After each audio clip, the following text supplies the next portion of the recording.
You motherfuckers have no idea who I am, where I've come from to get here today. Think about it. I was a 36 black guy to go through SEAL training, okay?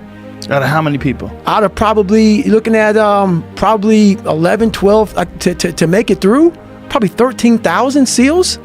I was probably the 36, I was a 36 black guy to make it through, and over since like the 1940s, you know, you're looking at almost 70 years. Wow. Yeah, so you know, do the math on that. So there's not a lot of black guys, and so I take that and I make a nice comedy skit out of that shit. You know, like the first time they tied me up and threw me, it's called drown proofing. Yeah. So I'm negative boring as hell. You know? Me too. Oh. I'm related to that big time. Yes, you're one of the few white boys, man, that are negative buoyant. You sink like a rock. Like a rock. And that's hard. So imagine them getting your hands and feet, tying your ass up and throwing you in the fucking water and say, swim. It was like throwing a cat in the water with fucking a brick on him. So I was just losing my fucking mind. So it's so many things I had to get over, you know, and I found humor. I found humor in my suffering. I was like, motherfucker, what are you doing out here, Goggins? Like, this is crazy. Like, you're literally trying to reinvent the wheel, but I was trying to reinvent my mind. And I used every single tactic possible to do that. I didn't want to live in this world where I was a fake human being anymore. And I was tired of blaming everybody for where I was at. I fell on my ass. I thought I got to the top of Mount Everest, and Mount Everest just fucking slide right underneath me, man. I was like, God, dog, I gotta start from scratch again. Scratch became my friend, literally, man. So, you know, that's how you put in the book, man. Just going up, going down, going up. Just the real raw version of how my life was. It was so in depth to go back through your life with a fine-tooth comb that I almost got embarrassed to even put it out there to people. Yeah. That's what you don't understand, man. Like, even me right now to talk to you, I'm in the car for a fucking hour getting pumped up because I'm a shy, introverted, leave me alone type of guy. Like, I'm still that motherfucker who is 6 years old, you know, at a play, who can't say his line because I know I'm going to stutter in front of 5 people. So I walk off the stage. That's still me. So every day I'm fighting that dude. So people think, oh my God, man, you're on a podcast, you look so crazy, so evil. No, I'm trying to be locked into Joe. So my mind isn't veer off saying, let's run out the damn door because people are watching me on the fucking podcast. I want to open this damn door and get the hell out of here, man. So that's the real me. So I'm not sadistic, man. I'm focused on what I have to do to stay locked into the game of life. And that's why I tell people, man, I go there.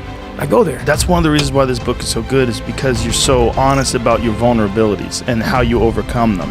And for people that see someone who's a beast, who's done great things, you just assume that they're different than you. Right. But then you hear about your insecurities and your pitfalls and all the things that went wrong with you, and you realize, well, God damn it, those are the same things that go wrong with me. Like, maybe I have that inside of me and I've just never summoned it. Right.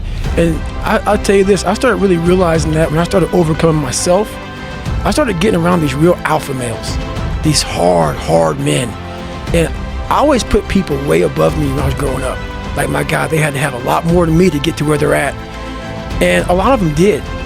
But once you get around the best of the best of the best people, you can kind of start breaking them down and realizing, man, you're just as fucked up as me. Like we all have, but all you did was you hit it better. Your upbringing, your mom and dad, your society, the way you were raised, it hit it better than mine. You weren't the only black kid, or there was like 5 in a school. You know, I can't hide. Going through buds, I was the only black kid. You can't hide. But I started realizing, just because I look different than you, a lot of you motherfuckers can't hide either. So it started giving me courage through watching people that we all have a story. We all have a jacked up life in one way or another. Some of us don't have the guts to talk about it though. And that's where I found the guts to talk about mine. Well, there's purity in physical pursuits, right? Because it doesn't matter what your social status is. It doesn't matter how people perceive you. When it comes down to how long can you stay in that pool, when it comes down to how far can you run, right, when it comes down to how much can you push yourself past the part where you want to quit, right, how far can you keep going? There's a purity in that it dissolves social order, all that bullshit, what people think about you goes out the window. It's who are you right now? That's right. Who are you right now? That's a true statement, man. And I look at it as psychological warfare. And that's where I started learning that life is one big psychological warfare that you play on yourself. You play on yourself, man. The most important conversation I ever had is with myself. And the shit I was telling myself was so fucked up. It was so wrong. It was so misguided. And other people start to write that dialogue for you also. And it starts to be what you say to yourself every single day. And I started creating a whole nother warfare. A whole nother battle started becoming. I was like, oh, hang on a second, Goggins. You have these tools.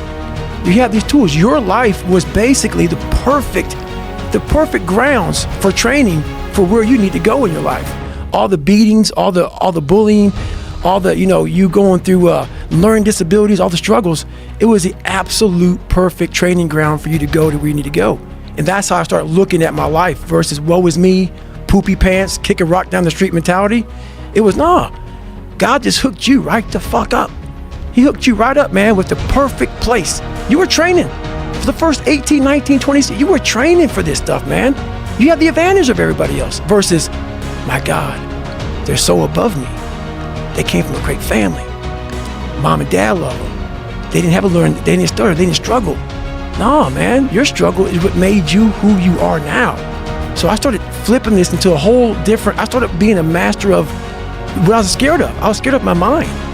And I became literally a master of that mind. And that's what now, from now on, it sets me apart from most people. I started diving into that.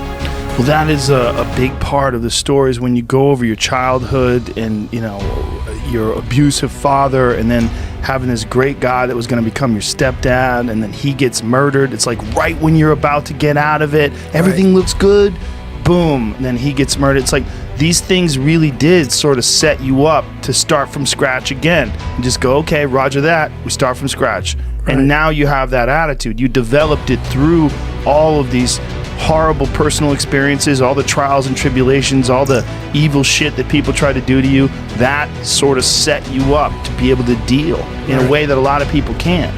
Well, I used to look at my life from a different vantage point. And when you're in all the muck and you're just walking in muck and walking in muck and walking in muck, you don't see that if you look off to the fucking left of the muck, there's a sidewalk, brother. Get off of it. You have your head down looking in this muck. Once I saw the sidewalk, got the sidewalk, I got a little break. And I got a different vantage point. And then from the sidewalk, I found a cliff. Then I found a mountain. I got way up high on top of my life and looked back down on it and said, okay, I got to figure this out, man. I'm not going anywhere. I'm starting to lie. So when you have a messed up foundation, I started lying about everything. I wanted people to like me. I wanted to be accepted in some society of life, some social society. And I was like, man, this isn't the right way. I'm messed up here, I'm messed up here, I'm messed up everywhere. And so I realized the worst thing that happened to me is I lost myself. I never had myself, I never found myself. I had no self-esteem. So I knew through working out and through learning, because it took a lot for me to learn also, I started finding self-esteem. Once I found that, that's when doors started opening up. I stopped caring about people, that what they thought, being judged. Wow, if I say this, if I started right now, are you gonna make fun of me? I stopped caring about that. And that's when my life started really changing for me, slowly but surely. That's such an important point when you're talking about the working out. Because a lot of people, when they think about working out, they think of it as being a physical thing. Right, no. I did it for mental. Yeah. People always say, my God, like, no, don't look at it like, I didn't care about losing weight. I didn't care about being the fastest person. I wasn't making the Olympics. I wasn't going to pros. I could barely read and write when I was in a junior in high school. I wasn't going anywhere. I saw working out as a way for me to build calluses on my mind. I had to callous over the victim's mentality. So I watched these movies. I talked about Rocky last time I was on here. I always equated training to mental toughening. Like, it always looked brutal. People waking up early and doing all these things, and it looked horrible. I was like, wow, man, I gotta start doing that. Not to get better, bigger, and stronger, but that is what's gonna build me. That looks uncomfortable. That looks brutal. And getting up early, I don't wanna do that. So I made this long list of things that I don't wanna do. And through that, I found myself. I started, I'm like, you guys aren't doing this shit in high school. You guys aren't getting up at 5 o'clock in the morning, running over here in this golf course. So I started seeing myself very differently than the average human being. I was like, hang on a second. I have something they don't have. And that's when I started to develop these things through working out. It was this great, never-ending work ethic. And through work ethic, I developed self-esteem. Now, is this something that you learn? Is this something you learn yourself from exercise yourself, or is this something you had read or heard about? Like, what made you equate doing this and doing these difficult things physically to mental toughness, to being, this is the discipline that you need in order to get your life out of the situation you're in? So I never read anything. I could barely read, so Right. I wasn't reading back then. I watched a lot of movies, and I was really big into visualization. And I always equated working out to struggle. And I struggled my whole life, but I ran from it. So I started realizing, man, I got to start facing the struggle, and I got to be mentally strong for the struggle.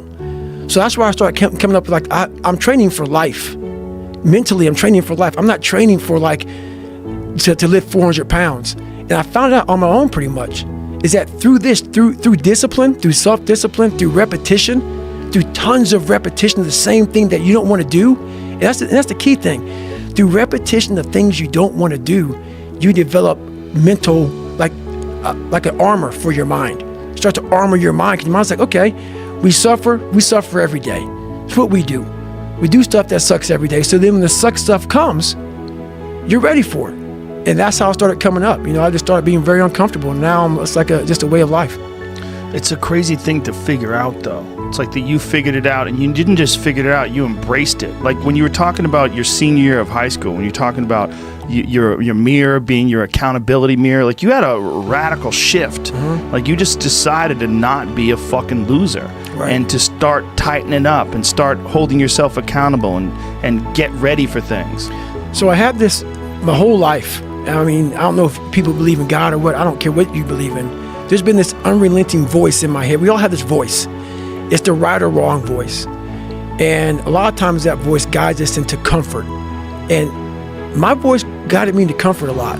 But I had this other voice I heard my whole life saying, hey, motherfucker, what are you doing? Nah, man, we got to go over here.